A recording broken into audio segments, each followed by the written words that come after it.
The spiritual rights of people who have been detained should also be considered, and I would certainly invite the authorities to allow pastoral workers to attend to the needs of those people. Many times they've been separated from their families for a good amount of time. No one knows what's happening, but their own spiritual needs should be attended to. Let me say that I think in the first place the role of the church is to preach the gospel. And just a couple of days ago we heard Matthew's Gospel chapter 25, which says, Jesus says very clearly, at the end of the world we're going to be asked, how did you receive the foreigner?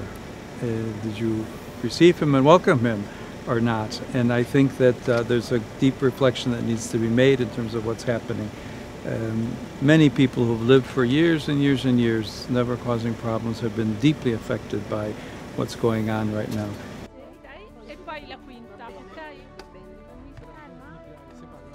Un paese ha il diritto di avere, i militari per difendere la pace, per costruire la pace.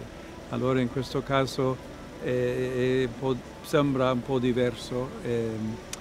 Aumentando la tensione, appena 5 minuti fa ho letto una nuova notizia che stanno dicendo che è ogni volta più vicino alla costa del Venezuela.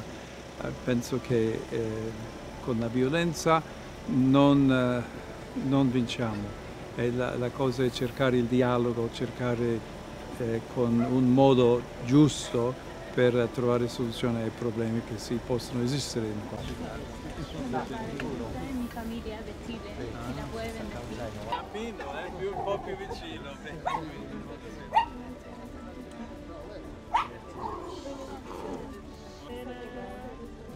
Buonasera. Camerone. Grazie.